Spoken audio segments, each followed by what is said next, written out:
오늘의 사연 시작합니다. 저는 이번에 새로운 곳에 이직하게 되면서 오래 다니던 가족과 갔던 동료들과 이별을 하고 새로 시작하는 환경에서 호기롭게 씩씩하게 적응을 하려고 했는데 아무래도 오랜만에 낯선 공간에 있다 보니 외로움을 느낄 수밖에 없더라고요. 첫 출근을 했던 날 정신없이 근무 시간을 보내고 회사 근처에 집을 구한지라 걸어갈 수 있는 거리였는데 마음이 쓸쓸하고 적적한 마음의 집 근처에 있는 편의점에 앉아 맥주를 한잔 했습니다. 그전에는 친했던 회사 동료들이랑 회식도 자주 하고 맛있는 것도 먹으러 가곤 했었는데 지금은 차가운 분위기의 회사 안에서 아직까지는 사람들과 친해질 여유가 없더라고요. 쓸쓸하게 편의점에서 맥주를 2캔째 하고 있었는데 저와 비슷한 또래의 남자분이 옆 테이블에 앉아 똑같이 맥주를 먹었습니다. 시원하게 들이키는 그분에게 왠지 모르게 눈길이 갔고 힐끔힐끔 쳐다보았어요. 보기 쉽지 않은 큰 키에 날씬하게 뻗은 몸이었는데 손목부터 팔꿈치 아래로 뻗어있는 근육이 운동을 많이 하시는 분 같더라고요. 원래 남자를 잘 훔쳐보는 스타일이 아니었는데 이상하게 그분은 계속 눈이 가서 맥주 마시는 척하며 훔쳐보다가 그분과 눈이 마주쳤습니다. 찰나의 순간이었는데 어찌나 설레던지 맥주 마시던 손까지 떨렸고 빠르게 피한 눈빛이 어색하게 허공에 멈춰 있었습니다. 그 이후로는 왠지 모르게 시선이나 행동들이 그분을 의식하기 시작했고 용기를 내서 그분을 다시 쳐다봤을 때 또다시 눈이 마주쳤습니다. 미묘한 공기 속에서 나쁘지 않은 설렘을 가지고 남은 맥주를 마시고 아쉬운 마음을 가진 채 집으로 돌아섰습니다. 잠깐이었지만 운명적 만남 같았던 경험이라 미묘하게 기분이 좋았습니다. 그렇게 다음날 지옥 같은 회사로 들어갔습니다. 재미없이 무료한 업무를 위해 몇 시간씩 책상에 앉아 있다가 회사 선배의 요청으로 다른 부서로 가야만 했어요. 회의 자료를 들고 아래 층 사무실에 들어가서 다른 부서 팀장님을 기다리고 있었죠. 아직 입사 초기라서 타 부서 팀장님은 얼굴을 모르는데 익숙한 분이 들어오셨어요. 긴가민가 하고 있는데 한 기억이 머리를 스쳐 지나갔습니다. 바로 어제 편의점 그분이었어요. 서로 알아본 듯하지만 같은 회사 관계였기 때문에 굳이 아는 척은 하지 않았습니다. 어제 저녁에 미묘했던 분위기와 오고 갔던 눈빛, 그 당시의 설렘이 다시 찾아왔고 저도 모르게 그분을 마주하고 얼굴이 상기되기 시작했습니다. 잠깐 사이에 그분의 몸을 보았는데 매일 아침 운동을 하시는 건지 하얀 셔츠 안쪽으로 보이는 상체의 잔근육들이 제 가슴을 뛰게 했습니다. 또한 승모근 따라 아래쪽으로 떨어지는 등 근육을 셔츠가 이기지 못해 팽팽하게 늘어난 것을 보며 얼굴이 더 달아오르기 시작했어요. 그분의 얼굴을 똑바로 쳐다보지 못했지만 제가 부끄러워한다는 것을 팀장님도 눈치채신 것 같더라고요. 그때 더 설레지 말았어야 했는데 하루 지나 멀쩡한 얼굴로 마주하니 더 창피하더라고요. 그렇게 흥분 상태로 퇴근을 하게 되었고 팀장님을 생각하며 집으로 걸어가고 있었습니다. 재미없던 회사 생활에 그래도 조금 활력이 생기고 재미를 붙일 수도 있겠다 싶었어요. 앞으로의 회사 생활이 좀 재밌어질 거란 기대감에 기분 좋게 집으로 향하던 중 뒤에서 누군가가 어깨를 톡톡 쳤어요. 놀래서 뒤돌아봤는데 놀랍게도 그 팀장님이었어요. 마치 드라마처럼 연출된 그 느낌에 저는 한 번 더 설레었고 얼굴이 다시 붉게 달아올랐습니다. 어제 저녁처럼 맥주 한잔 하자는 권유에 거부할 수 없었고 편의점이 문을 닫아 안타까워하는 찰나 팀장님은 저에게 집으로 갈 것을 다시 권유하셨어요. 자기도 멀리서 와서 자취하는 거라 퇴근 후에 적적함을 많이 느끼신다고 하더라고요. 이젠 그분의 출처도 명확하고 회사에서 본 분이라 무슨 큰일이 나겠나 싶어 팀장님의 집으로 마트에서 맥주를 사서 들어갔습니다. 깔끔하게 정돈된 집에 쓰레기 하나 보이지 않았어요. 얼굴도 깔끔하고 훈남이며 키도 크고 날씬한 몸에 잔근육들이 있어 누구나 원하는 몸매인데 깔끔하기까지 하니 더 섹시하게 느껴졌습니다. 사심을 뒤로 하고 일단 맥주부터 마셨어요. 같은 회사이고 관심 분야가 비슷하다 보니 서로 얘기가 많아졌고 많이 친해졌음이 느껴졌어요. 시간 가는 줄 모르고 둘이서 떠들고 마시다 보니 술에 금방 취하더라고요. 한참 떠들고 웃고 신나게 마시다 보니 어느 순간에 정적이 왔습니다. 어딜 가나 항상 생기는 정적인데 이상하게 그날따라 묘한 분위기였어요. 저도 그렇고 팀장님도 한껏 취한 상태로 얼굴이 발갛게 달아올랐는데 이번에도 몰래 훔쳐보고 있다가 눈이 딱 마주쳤습니다. 부끄러운 아이 컨택을 하다가 너무 몸 둘 바를 모르겠어서 다시 눈을 돌렸는데 찰나에 저에게 입맞춤을 하셨습니다. 안 그래도 섹시하다고 생각하던 팀장님이 저에게 입을 맞추시니 저도 모르게 핀트가 풀려서 거부하지 못한 채 키스를 하게 되었습니다. 다음날의 후폭풍은 생각도 하지 못한 채 감정에 이끌려 일을 저질러 버렸어요. 물론 시작은 팀장님이 했으니 크게 걱정되는 것은 없었습니다. 그렇게 로맨틱한 키스를 몇 분간 했고 정신을 차린 우리는 마무리 맥주를 하고 집을 나왔습니다. 정말 찰나에 벌어진 일이라 정신을 못 차리겠더라고요. 그 당시에는 감정에 미쳐서 이성적인 생각을 못했는데 그 이후로 그 순간을 계속 곱씹게 되었습니다. 그때의 분위기와 입술의 촉감 등이 구체적으로 생각이 나면서 부끄러워졌어요. 회사에서 마주치면 어떻게 해야 하나 싶기도 하고 그렇다고 마냥 피하기는 싫더라고요. 저의 예상대로 출근하는 게 설레고 재미있어졌어요. 너무 설레는 회사 생활이 될 것 같았습니다. 회사층이 달라서 그런지 마주치기 쉽지 않았는데 일이 손에 잡히지 않았습니다. 그날의 분위기와 입술, 그리고 제 어깨를 잡았던 팀장님의 큰 손과 악력이 아직까지도 느껴져서 정신을 놓고 있으면 그분과의 어떤 미래를 자꾸 상상하게 돼요. 그날 번호를 받지 못한 게 아쉽지만 또 일부러 팀장님을 보러 타 부서에 가기에는 공과 사를 구분해야 할 것 같았어요. 조만간 집 앞에서 또 만나게 되면 좋겠다라는 생각을 하며 며칠간 팀장님만 생각했습니다. 직접적인 노출을 하지 않아도 회사에서 보던 셔츠나 집에서 입고 있던 흰색 트레이닝 바지와 검은색 티셔츠에 핏에서 보이는 팀장님의 몸 근육이 자꾸 생각이 나더라고요.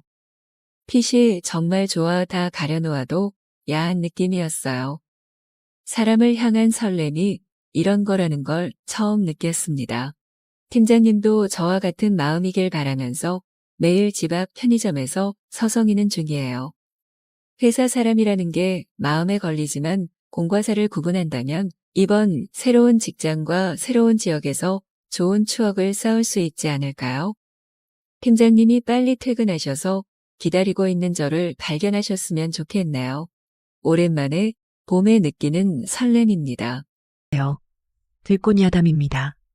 오늘은 궁녀들의 은밀한 의식에 대한 이야기를 들려드리겠습니다.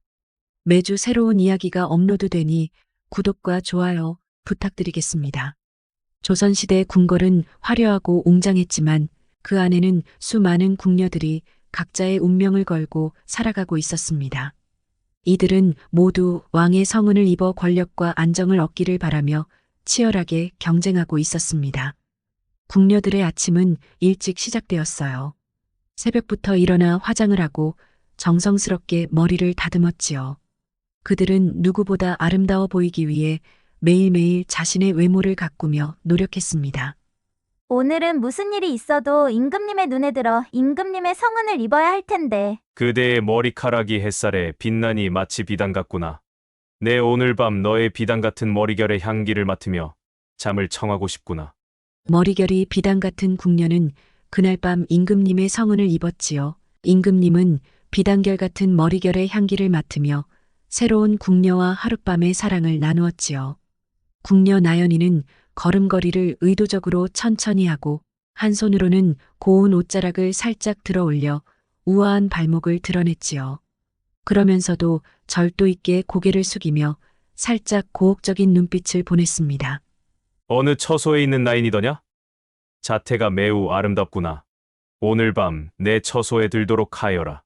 많은 궁녀들이 임금님의 성은을 입기 위해 온갖 길을 부려 임금님의 성은을 입게 되었고, 고된 생활에서 벗어나 편안하고 안락한 궁궐 생활을 할 수 있게 되었지요. 연애나 특별한 날이면 궁녀의 아름다운 춤사위를 보고 반하여 하룻밤 사랑을 갖는가 하면, 꽃같이 예쁜 궁녀를 보아도 하룻밤 사랑을 나누게 되니 너도 나도 앞을 다투어 성은을 입기 위해 눈에 불을 켰지요. 꽃보다 더 아름답구나.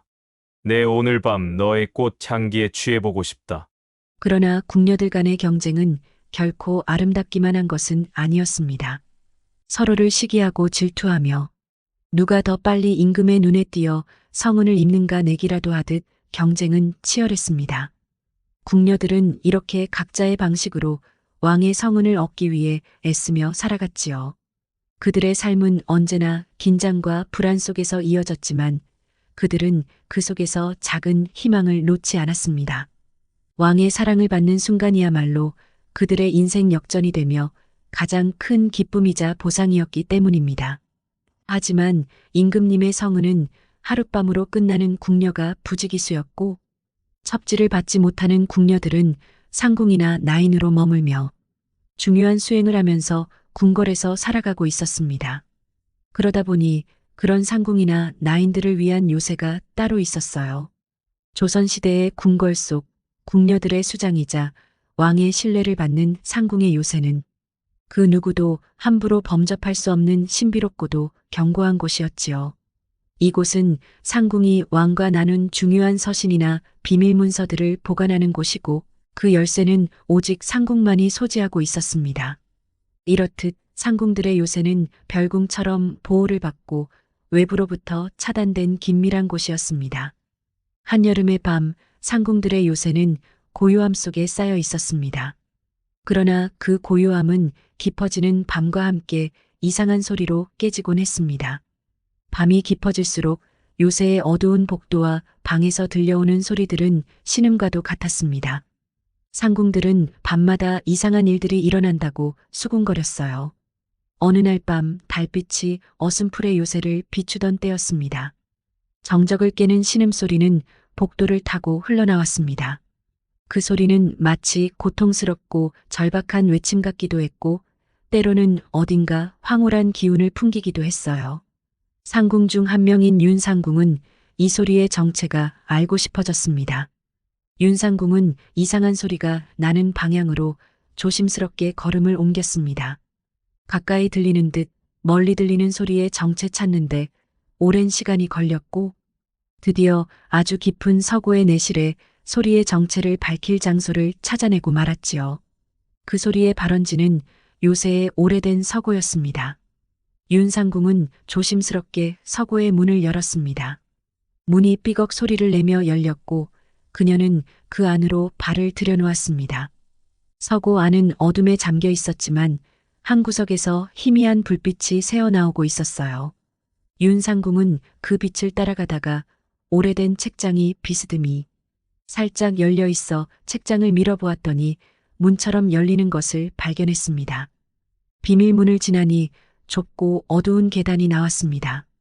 그녀는 두려움을 억누르며 계단을 내려갔어요. 계단 아래에는 커다란 내실이 있었고 그 방 안에는 많은 상궁들이 모여 있었습니다.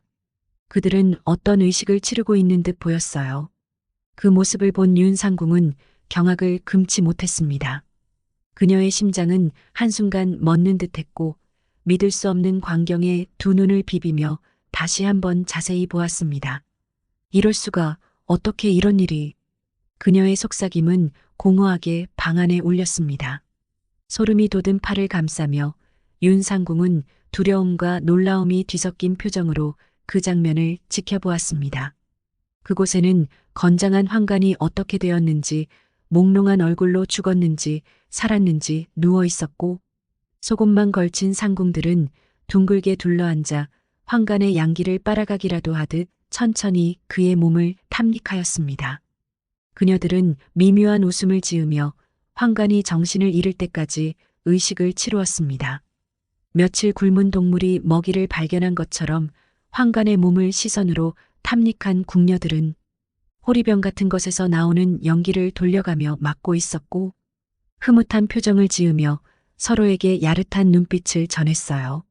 궁녀들의 야릇한 시선을 한 몸에 받은 황간의 그곳은 부풀대로 부풀어 여인들의 마음을 더욱 황홀경으로 이끌어 주었고 그 야릇하고 미묘한 황홀경의 의식이 끝나자 황간은 그대로 초주검이 되어버렸습니다.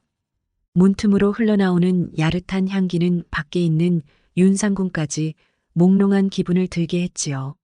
결국 윤상궁은 더 이상 그곳에 있을 수 없었습니다. 그녀는 한 걸음 한 걸음 뒷걸음질 치며 서고를 빠져나왔습니다.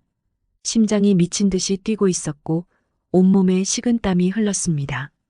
윤상궁은 처소로 돌아와 부들부들 떨면서 그 장면들을 하나씩 하나씩 꺼내어 되새김질하였습니다.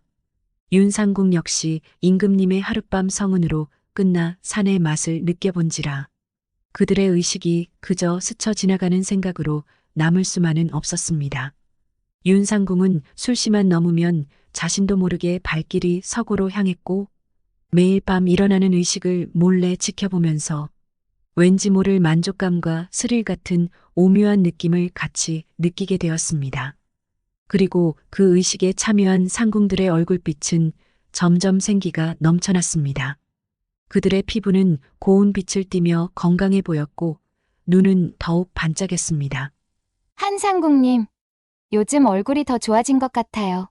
무슨 좋은 일이 있으세요? 윤상궁이 한 상궁에게 은근히 말을 건넸습니다. 정말 그래요? 네, 예전보다 훨씬 활기차 보이세요. 비결이 있는데 윤상궁, 박상궁 내 비밀을 알려줄까요? 한 상궁은 비결의 정체를 알려주겠다며 한쪽으로 윤상궁과 박상궁을 데리고 갔습니다.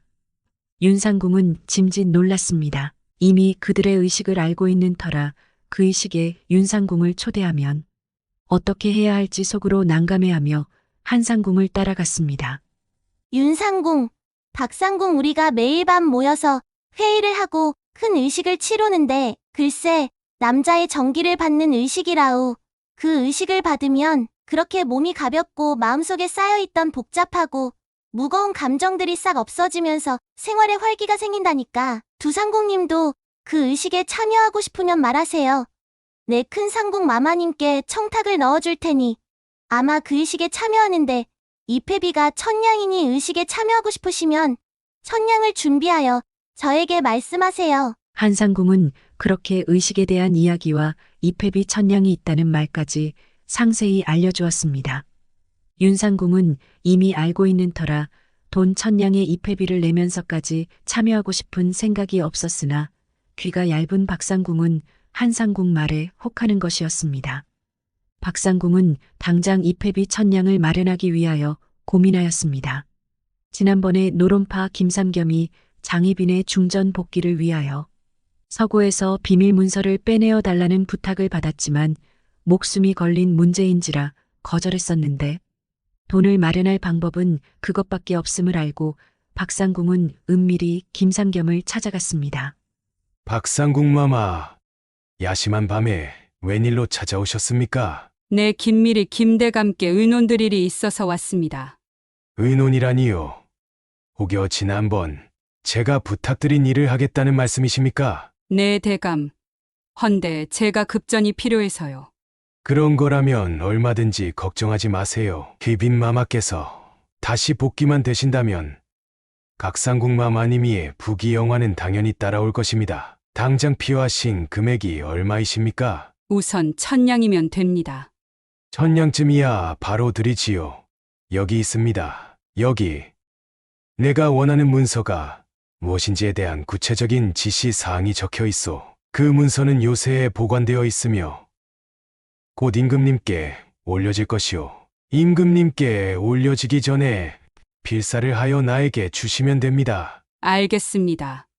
보름 안에 필사하여 갖고 오겠습니다. 그가 건넨 두루마리를 박상궁은 조심스럽게 받아들었다. 차가운 손끝에 두루마리의 표면이 닿자 그녀는 이 모든 일이 현실임을 실감했다. 이제 돌이킬 수 없다는 사실이 머릿속을 다. 그렇게 마련한 천냥의 입회비를 내고 박상궁도 그 요새에 들어가 꿈같은 시간을 보내며 황홀경에 빠졌습니다. 박상궁은 요새의 느낌을 피부로 느끼며 황홀경에 빠지는 반면 윤상궁은 밤이 되면 자기도 모르게 발걸음이 서구로 향했고 그 의식을 은근히 즐기고 있었습니다. 그렇게 궁궐은 조용한 듯 평화로워 보였으나 임금을 모시는 내시부에서 젊고 건장한 환관들이 하나둘씩 사라지기 시작했지요. 처음에는 우연의 일치라고 생각했지만 시간이 지날수록 실종되는 환관의 수가 늘어남에 따라 궁궐 내에 불안과 공포가 퍼져나갔지요. 이 사건을 해결하기 위해 내시부의 최고 책임자인 천상선이 나섰습니다. 천상선은 실종된 환관들의 기록을 검토하기 시작했습니다. 그들은 모두 젊고 건장했으며 주로 밤에 사라졌다는 공통점이 있었습니다. 몇몇 환관들은 실종된 환관들이 사라지기 전날 밤 이상한 소리를 했다고 전했습니다. 임금의 성은을 받은 상궁들이 환관들을 불러내 은밀히 뇌물을 주며 가까이 친분을 쌓는다는 소리를 했다고 하였습니다.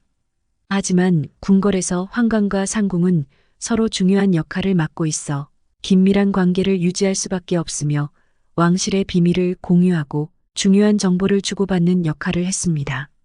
그러니 그것만으로는 상궁들을 의심하는 단서가 될 수가 없었지요. 상선은 은밀히 무예가 뛰어나고 민첩한 환관 몇 명을 불러 그동안 수집한 내용을 알리고 계획을 세웠습니다. 환관들은 들어라. 그동안 사라진 환관들은 모두 젊고 건장했다. 사라지기 전 이들은 특정 시간대에 별궁 근처에서 목격되었으며 모두 최상궁과 접촉했다고 하니 사라진 환관들의 행방을 찾기 위해 우리는 특정 전략을 써야 한다. 너희들은 최상궁과의 자연스러운 접촉을 시도하고 그녀가 너희 중 한 명을 별궁으로 초대할 때까지 기다리거라. 절대 혼자 행동하지 말고 서로 긴밀히 뒤를 밟아 위치를 보고해야 할 것이다. 예, 상선 어른. 내관들은 결의를 다졌습니다. 한편 권례에 환관들이 없어진다는 어수선한 소문에 별궁 상궁들은 몸을 사리며 조금 더 은밀히 환관을 유인해야 했습니다. 언제나 미모가 출중하고 요염한 자태를 뽐내는 최상궁은 환관들에게 더 친근하게 다가가기 위해 개인적인 접촉을 시도했습니다. 그녀는 환관들에게 작은 선물과 함께 다정한 메시지를 전달했어요. 박내관 항상 고생이 많으십니다. 박내관, 내 박내관의 노력과 충성을 항상 보고 있소.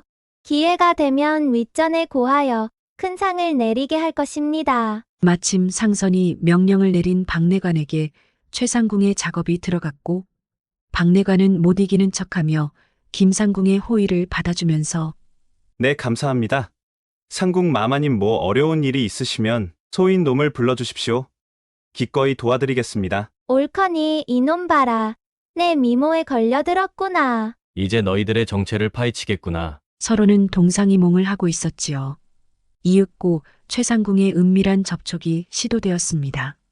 박내관, 우리 이 외로운 궁궐에서 서로 의지하고 외로움도 달랠 겸 가끔 만나서 술이라도 한 잔 기울이면 어떻소? 요즘은 참 마음이 허하오. 궁 안에서 매일 이런저런 일들로 분주하지만 가끔은 그저 사람이 그립다는 생각이 들어. 우리처럼 혼자 지내는 이들에게는 그런 시간이 참 많지 않겠소? 저도 그렇습니다. 상궁마마. 저도 이 궁궐에서 오랜 세월을 지냈지만 가끔은 참 외롭다는 생각이 들곤 합니다. 내 생각이 맞구려. 그래서 오늘은 그저 우리 둘이 서로 이야기를 나누며 마음을 나눌 수 있으면 좋겠다고 생각했소. 외로운 마음을 혼자 감당하기보다는 이렇게 가끔 만나서 서로 의지할 수 있는 것이 되면 어떻겠소? 최상궁마마 같이 아름다우신 분이 이런 제안을 해주시는데 마다할 사내가 어디 있겠습니까? 이 궁궐 안에서 누구와도 쉽게 마음을 나누기 어려운 법인데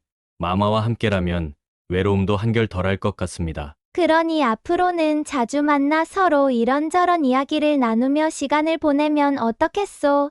이렇게 마음을 나눌 상대가 있다는 것만으로도 우리 삶이 조금은 덜 고될 테니까. 최상궁 마마께서 불러주시면 소인 언제라도 달려가겠습니다. 최상궁의 제안을 받으니 박내관도 내심 마음이 설레었습니다. 그러니 내관들이 최상궁의 플러팅에 안 걸릴 수 없었겠지요. 박내관 오늘 저녁에 은밀히 할 이야기가 있으니 별궁 앞에서 술시에 잠시 볼 수 있을까요? 그럼요. 마마님, 술시에 뵙겠습니다. 최상궁의 작업이 이루어졌고 드디어 내관들의 잠적의 원인을 알아내기 위한 계획이 실천에 돌입했습니다. 박내관과 다른 내관들은 모든 계획을 짜서 준비하고 술시를 기다렸습니다. 박내관님 여기에요. 김상궁님 벌써 나오셨네요. 네, 이리 따라오시지요. 여기는 별궁이 아닙니까? 소인이 들어가도 되겠습니까? 걱정 마시어요. 손을 써놓았으니 별일 없을 것입니다. 조용히 따라오시면 됩니다. 서고의 깊은 내실로 들어서자 촛불이 은밀하게 깜빡이는 그 공간에서 최상궁은 술병을 꺼내며 박내관에게 미소를 지었다. 오늘은 우리 둘만의 시간이요. 아무도 방해할 일이 없으니 마음 놓고 이야기를 나누고 술 한잔하면서 편히 쉬면 되겠소. 박내관은 차분하게 고개를 끄덕였다. 궁궐 생활 속에서의 긴장감이 이곳에서만큼은 사라진 듯했다. 두 사람은 평소와 달리 마음을 열고 서로에게 의지하는 분위기였다.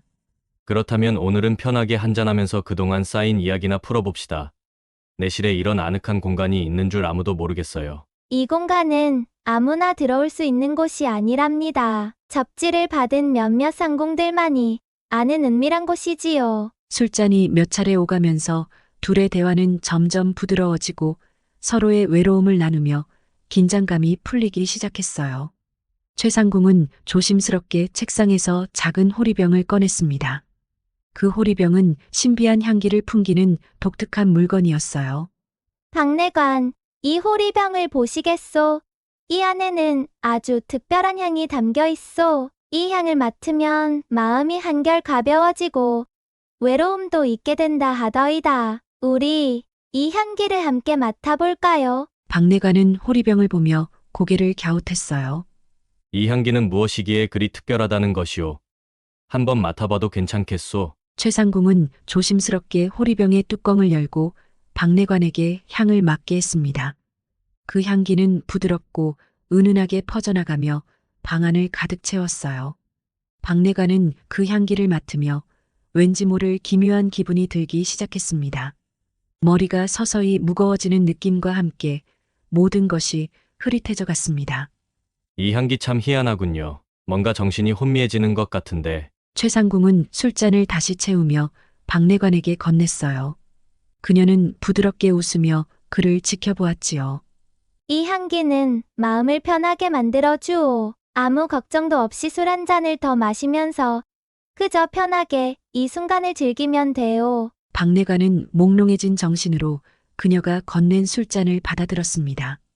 향기와 함께 섞인 술은 그를 더욱 취하게 만들었어요.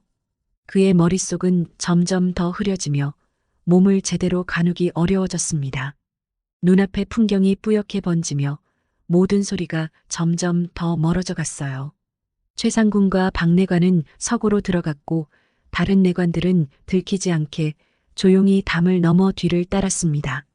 내관들이 나무 뒤에 숨어 동태를 살피는 와중에 또 한 사람의 발소리가 나더니 윤상궁이 서고로 들어가는 것이 아닌가. 환관들이 이상한 낌새를 느끼고 뒤를 밟았으니 윤상궁은 아무것도 모른 채 어두운 서고 안으로 들어갔습니다. 서고 안은 어둠에 잠겨 있었지만 한 구석에서 희미한 불빛이 새어나오고 윤상궁은 그 빛을 따라가다가 오래된 책장을 비밀문처럼 열고 들어갔습니다. 비밀문을 지나니 좁고 어두운 계단을 내려가 작은 방 앞에서 윤상궁은 발을 멈추었고 들어가지 않고 조용히 그 안을 숨죽이고 들여다보는 것이 아닌가. 이상하게 생각한 환관들은 우선 윤상궁을 밖으로 데리고 나가기로 결심하여 윤상궁의 입을 막고 밖으로 나와 상선 앞에 무릎을 꿇렸습니다. 그동안의 행적을 은밀히 보고받은 상선은 윤상궁을 문초했습니다. 그 안에서 어떤 일이 벌어지고 있기에 자네는 문 밖에서 엿보고 있었는가? 소인은 아무것도 모릅니다. 다만 그 안에서 기이한 일들을 상궁 라인들이 벌이고 있어 잠시 엿본 것뿐이옵니다. 무엇이라 기이한 일이라. 그게 무엇이더냐? 소인의 입으로 차마 말을 못하겠사오니 직접 가서 보심이 좋을 듯합니다. 박내관이 위험하옵니다. 윤상궁의 말을 들은 상성과 내관들은 상궁의 요새 별궁으로 한 걸음에 달려갔습니다. 마침 내관들이 별궁의 은밀한 창고에 들어갔을 때 박내관은 여러 상궁에 둘러싸여 하나씩 옷이 벗겨지고 박내관은 아무런 저항 없이 그 의식 속으로 빨려 들어가고 있었습니다. 몽환한 의식을 치르던 박내관은 가까스로 구출되었고 어둠이 짙게 깔린 밀실 내부의 은밀한 또 다른 곳에 차가운 달빛이 밀실의 작은 창을 통해 희미하게 스며들었습니다. 밀실은 한기가 느껴질 만큼 서늘하고 고요했습니다. 그 고요함 속에서 그동안 실종된 환관들의 시신이 무참히 널브러져 있었습니다. 눈을 뜨고 보기에도 경악스러운 광경이었습니다. 이로써 그동안 환관들의 실종 사건이 일단락되고 그곳에 연루된 모든 상궁과 나인들은 궁에서 퇴출당하거나 사약을 받고 죽음을 면치 못했습니다. 이번 밀실 사건으로 인하여 상궁들의 요새는 더욱 철저히 감시되었고 상궁들의 생활도 감시받는 감시부가 신설되었습니다. 한편 노론파는 장희빈의 중전 복귀를 위해 은밀히 움직이고 있었지만 소론파의 발빠른 대처로 그 계획은 실패로 돌아가고 말았습니다. 결국 장희빈은 중전 복귀에 실패했고 임금의 명령으로 사약을 받게 되었지요. 이 음모에 함께 가담했던 김삼겸 또한 같은 운명을 맞이하며 사약을 받았습니다. 이 과정에서 박상궁이 저지른 밀서의 유출도 허망하게 끝이 났고 그녀가 감수한 위험과 배신은 허무하게 끝을 맺게 되었습니다. 이처럼 쾌락과 욕정을 조절하지 못하는 이들은 하늘을 속이지 못하여 예부터 엄중한 처벌을 면치 못하였으니 우리 시청자 여러분도 한순간의 실수로 그동안 쌓아놓은 공덕을 잃지 마시고 일생 동안 태평성대를 누리시기 바랍니다. 시청해 주셔서 감사합니다. 더욱 재미있는 이야기로 찾아뵙겠습니다. 구독과 좋아요는 영상 제작에 큰 힘이 됩니다. 감사합니다.